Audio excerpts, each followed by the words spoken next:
Hey everybody, it's Mike from Frito History. I'm here on the Antietam National Battlefield in Sharpsburg, Maryland on the 161st anniversary of the Battle of Antietam. Today I'll be telling you a little bit about one of my favorite regiments in the entire Civil War, the 11th Mississippi Infantry.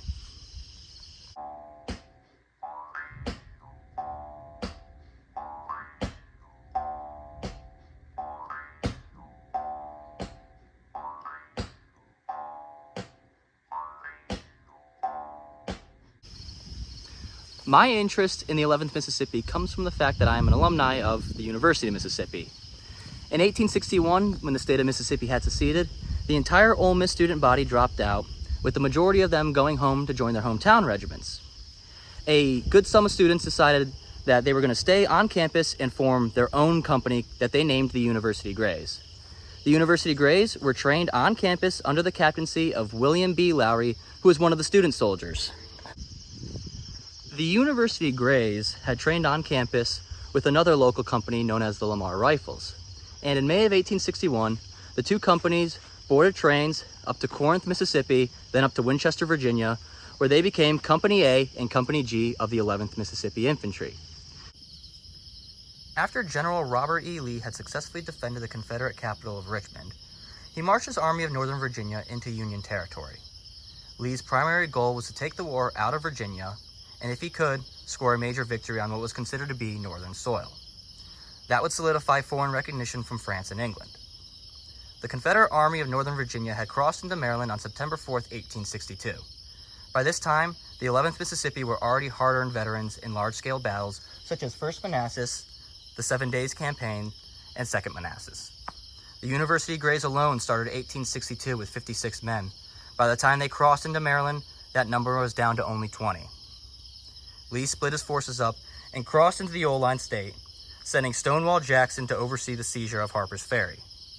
On September 13th, members of the 27th Indiana Volunteers found 3 cigars wrapped in a letter in an old Confederate campground.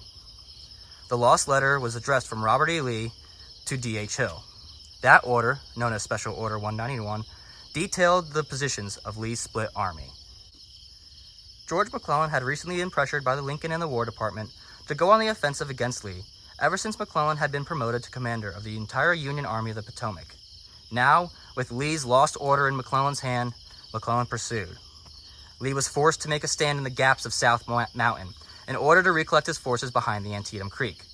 In this way, Lee was now fighting on ground of his own choosing. I'm at the Poffenberger farm, and this is the vicinity where Meade's division of Hooker's 1st Corps would have started their day out on September 17, 1862. They would have marched through the North Woods and through the Bloody Cornfield and engaged Hood's division. This monument right here is dedicated to the 4th Pennsylvania Reserve, also known as the 33rd Pennsylvania Infantry. This regiment was formed from counties in eastern Pennsylvania, and the monument is located right where they would have entered the North Woods. The 4th Pennsylvania would have slugged it out with the 11th Mississippi in the cornfield just beyond these woods.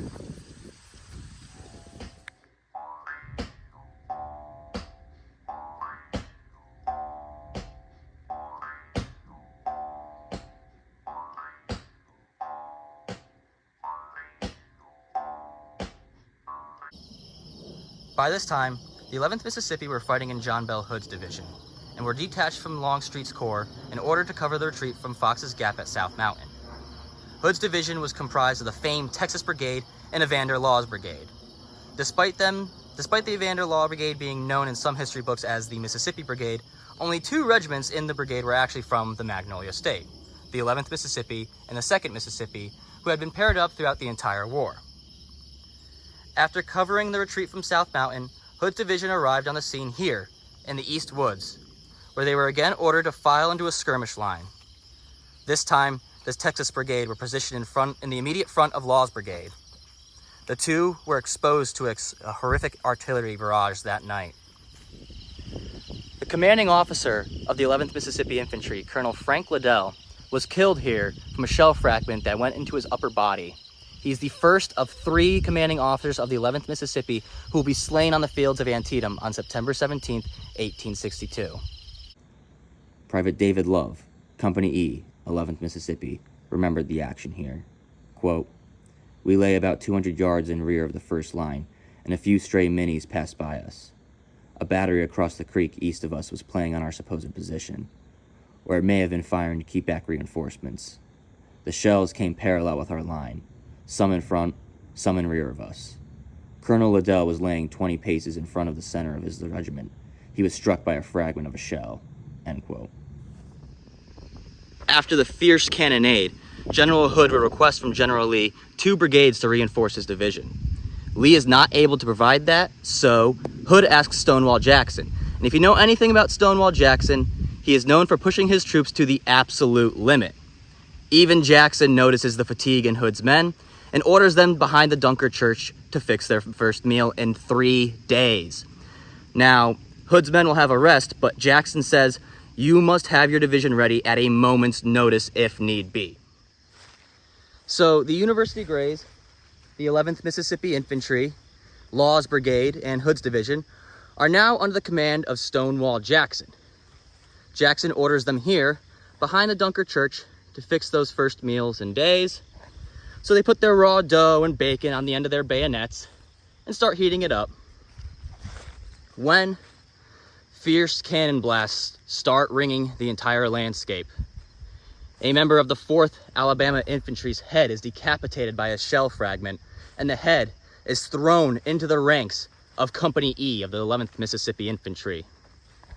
Just then, Jackson orders the reinforcements of Law's Brigade and all of Hood's division to form on the opposite side of the Hagerstown Pike to oppose Hooker's 1st Corps, which is now moving down the pike, coming towards my direction.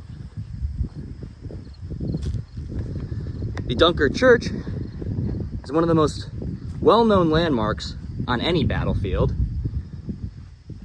It has been moved,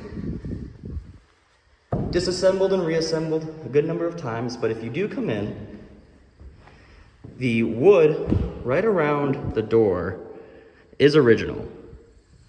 So the 11th Mississippi Infantry had just had their first meal in days interrupted, and they had started throwing the raw dough and bacon in their mouth just off the pan, uncooked, and they're angry as hell.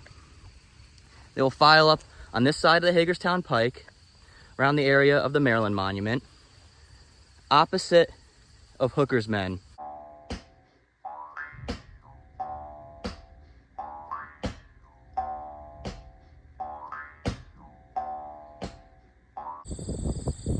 The 11th Mississippi and Hood's Division would march through this plot of land, now today known as the epicenter of the Antietam battlefield.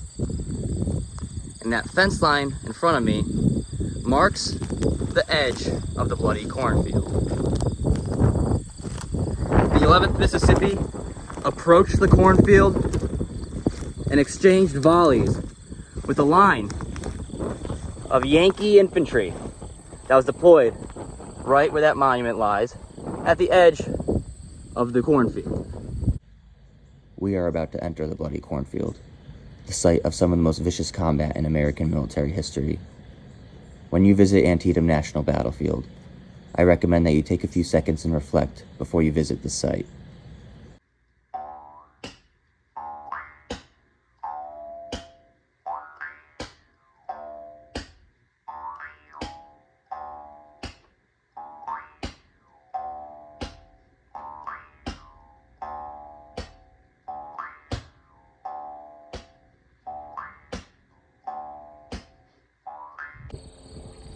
And if you know anything about the Bloody Cornfield, you probably know about the famed Texas Brigade slugging it out with the Iron Brigade here.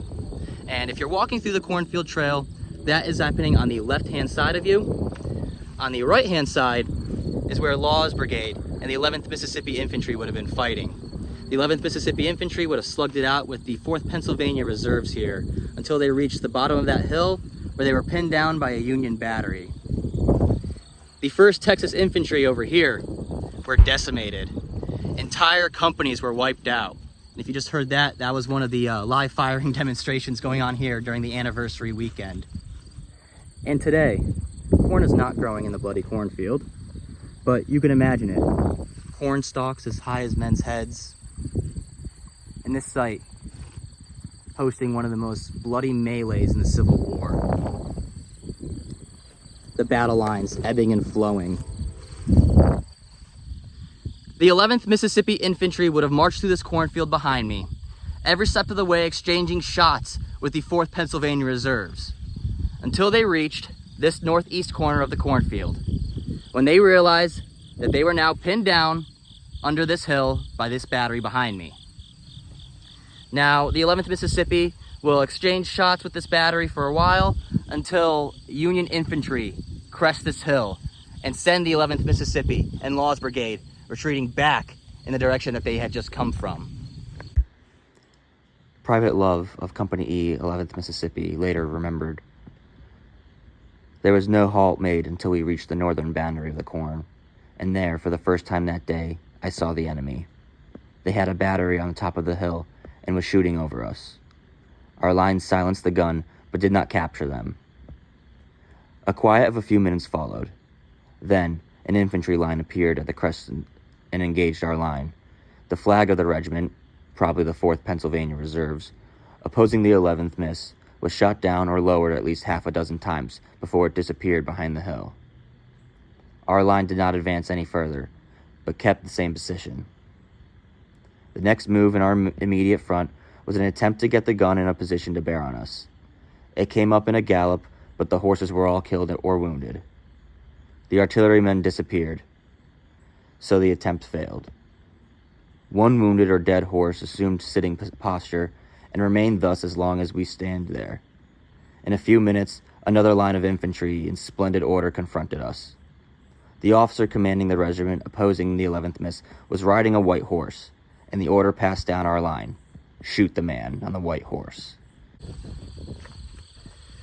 The 11th Mississippi, during the retreat through the cornfield here, lost 2 commanding officers. First was Lieutenant Colonel Samuel Butler. He had been in command of the regiment since the night before and was killed from a shell fragment during the retreat. After he died, the command of the regiment fell onto Major Evans. He was killed during this retreat as well through this cornfield, and it's likely that he didn't even know that the command of the regiment fell onto his shoulders before he died. On the 150th anniversary of the battle, the 11th Mississippi Memorial Committee gathered here to erect this monument on the battlefield, right where the 11th Mississippi entered the cornfield. This is the only monument today on the Antietam battlefield dedicated to soldiers from the Magnolia State, and this one is specifically to the 11th Mississippi. On the top there, you have a depiction of their battle flag that they used here at Antietam. It was captured in the cornfield, and today, if I'm not mistaken, it is in the U.S. Army Archives in Carlisle, Pennsylvania. The next side here gives a brief description of the regiment and what they did in the battle here. The back side lists the companies of the 11th Mississippi, including the University Greys, who were formed and trained on the campus of my alma mater, the University of Mississippi. And this last side lists some of the dead or wounded from the 11th Mississippi from the Battle of Antietam, including the 3 commanding officers of the regiment who were slain here on the fields of Sharpsburg.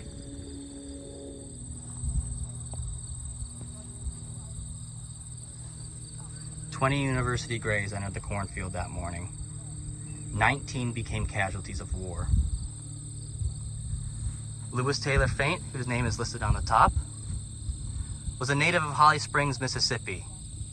He was a member of the University of Mississippi's class of 1862, and he was wounded at Gaines Mill. He was wounded here again in the cornfield, and his leg was amputated a few months later. A few months after that, he fell in Richmond, Virginia, and the stump bled out, taking the young man's life. The third name on the list, Robert N. Taylor, is one of 5 Taylor brothers to serve in the University Grays. Today, Taylor, Mississippi is named in their honor. Anderson Reeves, whose name is in between the two, had enlisted in the company once they were already in Virginia, in Fredericksburg in 1862. Today, he is buried in the Mississippi section of the Stonewall Cemetery in Winchester, Virginia. He too lost his life in the Bloody Cornfield. A more fortunate member of the University Grays was Private William Lafayette Young. Young had enlisted in the University Grays after the Battle of First Manassas. He too was a member of the University of Mississippi class of 1862. And here in the Bloody Cornfield, he suffered a severe wound in his left arm that resulted in that arm being amputated. Despite that wound, he went on to become a teacher and county supervisor of Holmes County, Mississippi.